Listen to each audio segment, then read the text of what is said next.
से चढ़ल सावन मन पावन भइले सबे भगती में देख मगन भइले सबे ले जाता जल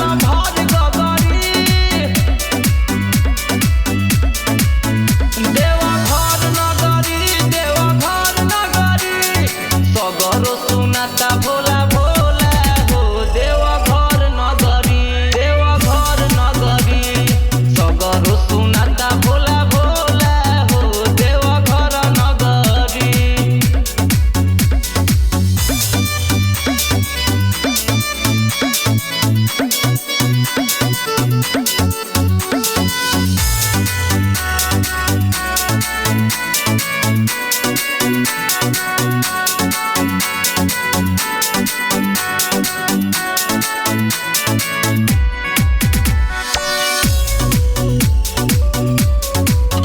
सावन में बरसेला रिमझिम पानी बाटे मगहन तीनों लोग के स्वामी।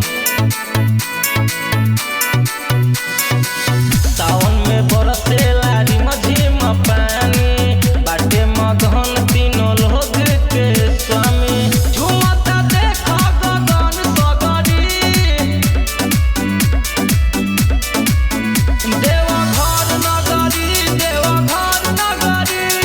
सगरो सुनाता भोला भोला हो देवघर नगरी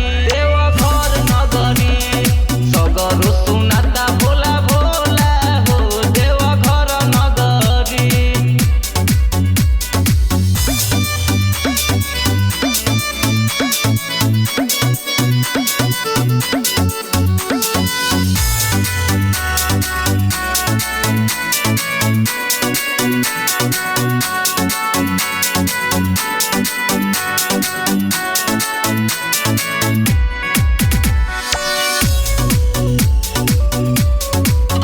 भगती के रंग में रंगाइल बा देश हो भोला भोला जब पे रजेश हर रमेश हो।